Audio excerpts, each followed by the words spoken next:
Welcome back guys on my YouTube channel. Today I'm gonna show you how to install the Rebel X Sports Adventure Kit for the Honda CRF450L. And apart from this instruction video, be sure to subscribe to the channel and follow me on Instagram and all my social media pages, because we're gonna set up a CRF450L with a very special adventure build where we will have it fully spec'd out. We will put steering damper kit, we will put wheels with CNC machined hubs and rear cush drive. We will also put a full sticker design, change plastic, so many things. So stay tuned because that will come late in December. And with no further ado, let's get back here and start the build. I'll start showing you what we have to take off and then how we need to apply the kit.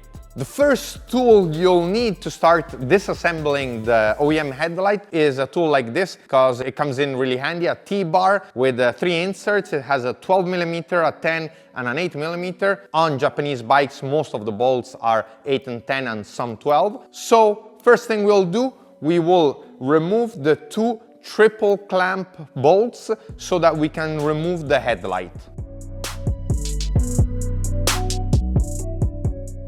We move aside the headlight mask and we will have some disconnectors, the light disconnectors that we will have to pull out. We will now need to remove the headlight from the plastic, and in case we want to, also the turn indicators, because we will have to install the headlight directly on the tower. The tower is delivered pre-assembled, so you'll have to take out the bolts, but at least you won't have to go crazy to understand how to put it back together. And we will put the headlight here directly on the tower.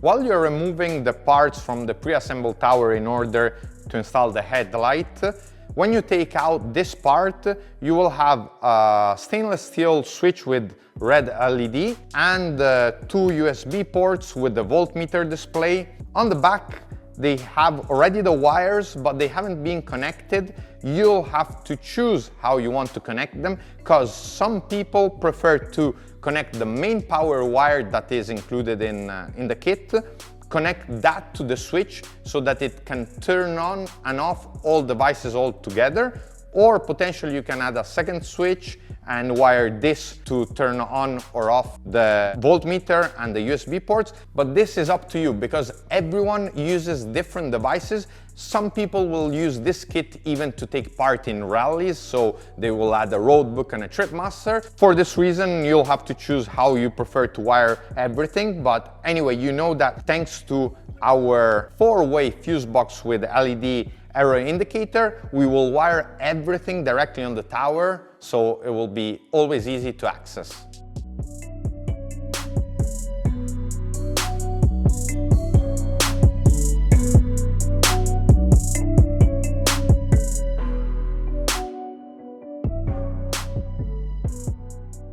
Now that we placed the headlight, we can start tightening the tower, except for this bolt with the spacer, because then we'll slide it in on the frame clamp. Don't ask me which torque values I should tighten the bolts, because to me, if you need the torque value, you're a pussy. Jokes aside, you know, there's one scientific system with which you can tighten properly the bolts, and that is, you tighten everything. You go for a ride, and if you lost any bolt, you didn't tighten them enough. Simple as that, trial and error. And trust me, once you learn this, you'll never need a torque value for any bolt on your car or on your motorbike. Now it's time to remove the 2 cable guides on both sides of the bike. We have here a 5mm Allen key. Once we remove the left-hand side cable guide, we will no longer need this. We won't put it back on, so you can just throw it away. Since we removed now the cable guides on both sides of the bike, my advice is to install the main power cable. To do this, we'll have to remove the seat, and you can't go wrong because it says on one side tower and fuse box and ground, and on the other side it says battery, and we have also an extra fuse. We'll connect this to our battery and run it through with the OEM wires all the way to the front to the tower. Ideally, if you want to do a really good job, you probably might need to remove the tank so that you can slide it in under the tank.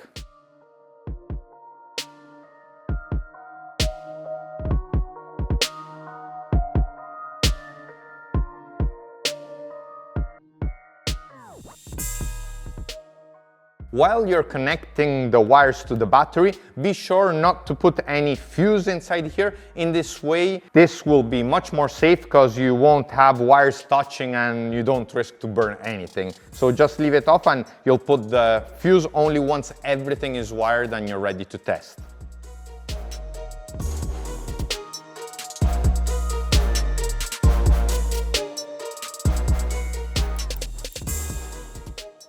Now moving back on the front of the bike, first thing we want to do is disconnect all the connectors that are connected to the OEM dashboard and everywhere in this area, because we will have to remove the OEM dashboard and install the bracket that's included in the kit that will raise it up, and also it gives us, with these holes, the possibility then to zip tie this whole bunch of wires and cables, because it's quite a lot to fit nicely properly because the connectors are really big. To do this, we disconnect everything and then we remove from under here the OEM bracket, and to remove it completely we will need to also remove the clutch cable from the lever, because it has a hole and we'll have to make the clutch cable then go through this hole.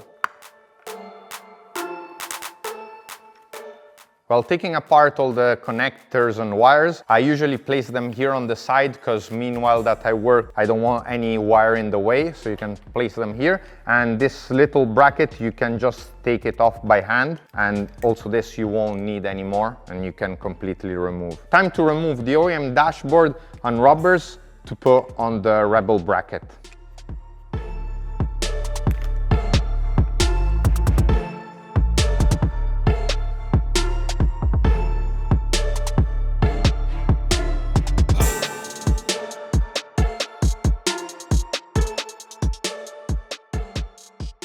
Once we place the clutch cable through the bracket and the OEM dashboard is on, we're ready to use always the OEM bolts and bolt it back on. Now we get to the critical part. We will have to install the frame clamp, and the bike, the CRF450L, as OEM, has already these two holes on the frame, but we need to make them slightly deeper. We have to make them of about 14 millimeters, so you'll need to have some measuring tool to measure. OEM, it's about 11 millimeters.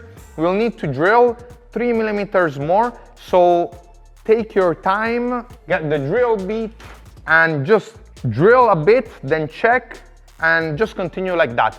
But in case, for mistake, you drill a hole that's too deep and it goes all the way through the steering stem, don't worry, you won't damage your bike. You'll simply need to remove the triple clamp and clean inside, and then still you'll be able to install the tower and nothing will happen to your bike.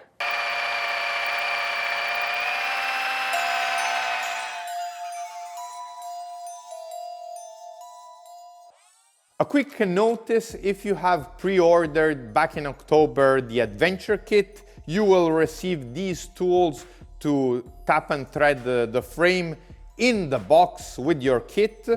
Instead, if you're watching now the video and planning on ordering the kit, these tools will be sold as separate optional. An important info, in case you already have, like most, these type of tools in your garage, the drill bit is an 8.3 drill bit, and then this is to do an M10 thread, because we will put an M8 helicoil, and this is just a tool in order to use it with a thread.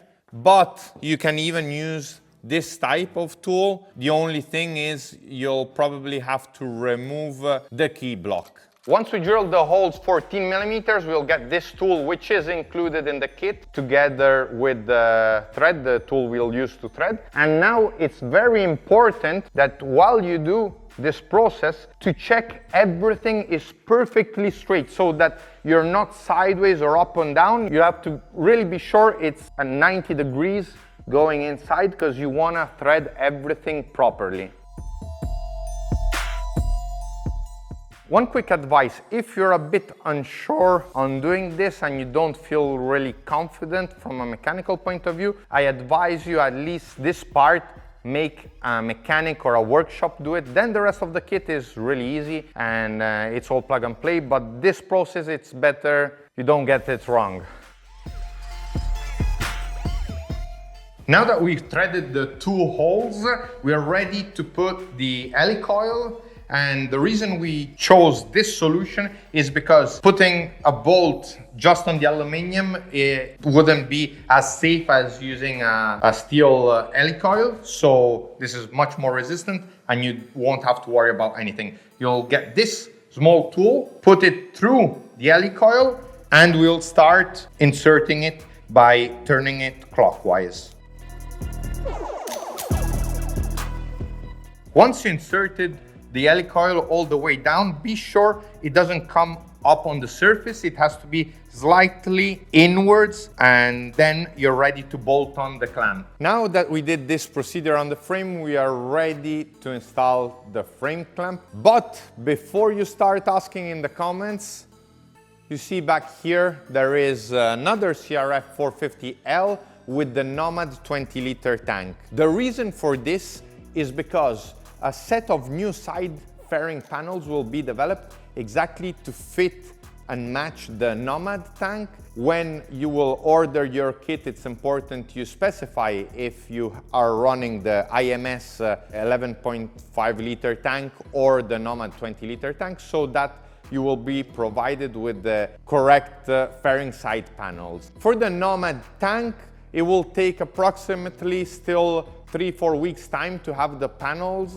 but if you pre-order the kit, you will be delivered the kit without the side panels, and then Rebel Exports will ship to you a second package once the side panels are ready. Meanwhile, when you receive your rally kit, if you're running the Nomad tank, you can use it without the fairing side panels. It still works fine, and then you can add them once they're ready. This is the frame clamp. It comes pre-assembled. It's a CNC machined aluminum part held in place with the two steel brackets. This bracket can slide up and down. The reason for this is that you'll have to adjust it based on your frame, because to get all these holes in place, there is a bit of tolerance, which means not all bikes are perfectly in exact the same spot. So in this way, you won't have to worry, it will always fit on your bike. First thing to do is we tighten these. I usually tighten them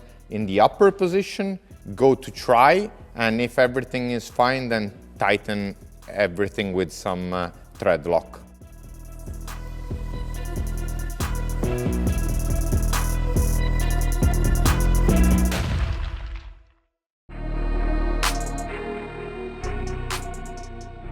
Once you've installed the two bolts on the frame clamp with thread lock, be sure this is nice and flush, because there is small space between this and the ignition block. So you want to check and make the handlebars go around to be sure the bolt is not touching with the block. On the right hand side of the frame clamp, we will install again the OEM bolt with the cable guide.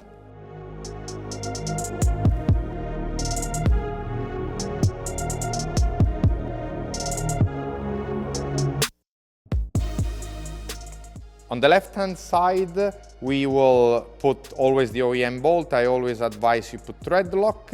Then we have this upper hole. This we will use later to put zip ties in order to keep all the wires in place, as we don't have anymore the cable guide. Now we are ready for the easy part.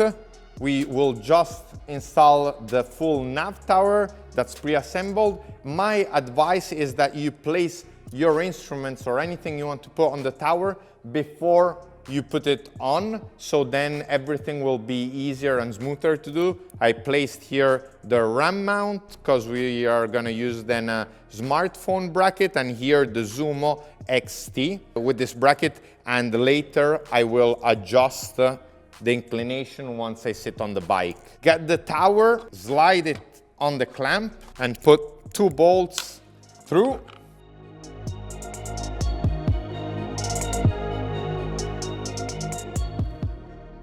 Just to quickly explain to you the different setups and versatility you can have with the Rebel X Sports nav tower. This is how it comes out of the box.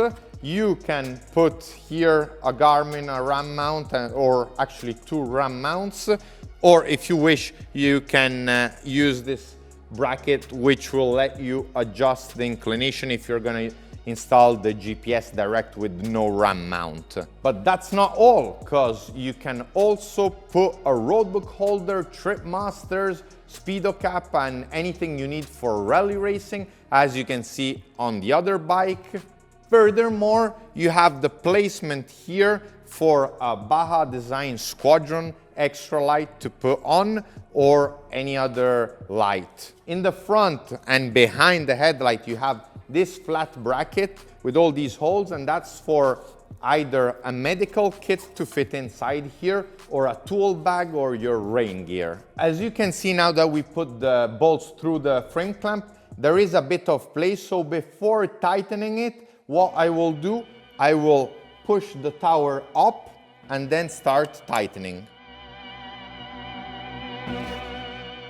Once the tower is on, we can plug in the power cable. The red will go here on the fuse box, whereas the ground, we can place it anywhere on the tower. I usually put it either here with a bolt and a nut, or you can even drill a hole or put it on the other side.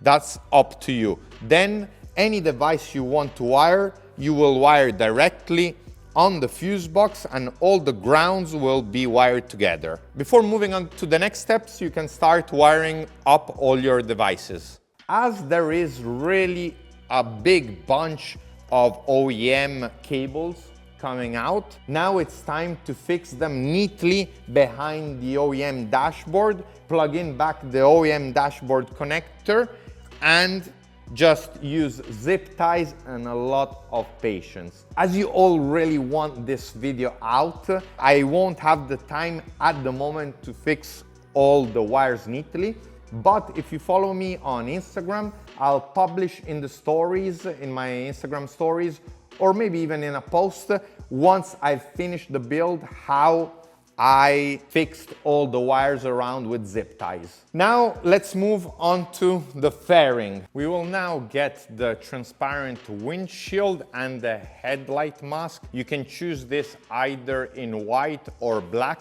For this bike, we will go with black. You get these two. It's very hard to go wrong because you see there's all an edge. You put the windshield on top of the headlight mask. For me, it's always been easier to start drilling the 2 central M5 holes. So I'll go through and drill now the central holes. Be sure everything is straight when you drill these first 2 holes.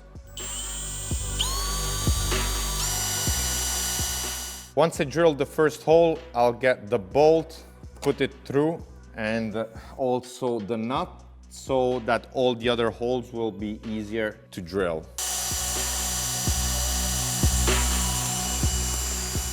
Once you drilled all the holes and put the bolts and nuts through, you're ready to tighten. But be aware, don't tighten too much. Anyway, it's self-locking nuts, because if you tighten too much, you are gonna start cracking the windshield. So just tighten it as long as you feel it's safe and secure and firm. You will also need to drill 1 hole here for this long bolt to adjust the headlight. It's time to place the windshield on the nav tower. we have these anti-vibration rubbers, and we'll put the bolt through and start tightening. I will now first tighten this bolt with a screwdriver so that the headlight comes nice and even with the fairing headlight mask. Tighten these upper windshield bolts to the point where you see the rubber getting squashed. Once it's squashed a bit, that's fine. You won't need to tighten it more. Clearly put a bit of thread lock on these bolts. Now the windshield is nice, firm and secure. If you want to run the kit without the side panels because you like it more, you can do this, but remember to take off the transparent film from the windshield because clearly it's not completely transparent at the moment because there is a sticker on it. If you want to put the fairing side panels on, it's gonna be pretty easy. You see there is this edge so that you can't go wrong in drilling the holes. You put the side panel, make everything align, and then you can start drilling 3 holes, one on top, one on bottom, and one here in the center. Once you drill the first hole, we do like for the headlight mask, we put the bolt and nut through, and then move on to drilling the other holes.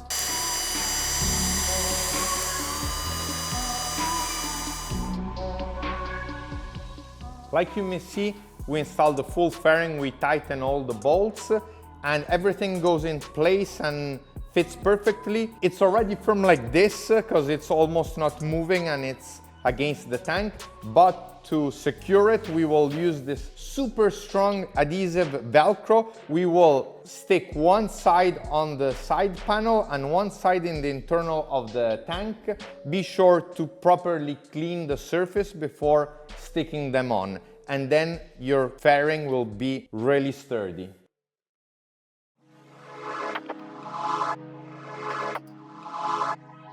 Now it's time to apply the stickers. To do this job properly, you'll need to clean the surface, and then once you start with the first side panel, you'll need a heat gun because this type of sticker, you need to heat it up so that it can wrap nicely around with no bubbles.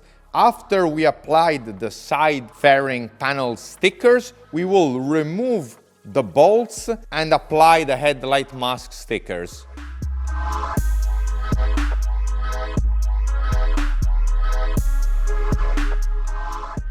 Here in Europe, the CRF450L is provided with smaller turn indicators. We will place them on the tower if in your country it's a requirement to be street legal. Here we have the hole on the windshield bracket. We'll run the turn indicator through, bolt it on, and then plug it in the OEM wiring. In case you're required to have the turn indicators external to the windshield, you have plenty of space on the side panel where you can drill a hole and plug in the turn indicators. Okay guys, we've come to the conclusion of this build. I hope this video was useful to you and that it can act as an instruction video if you ordered your kit.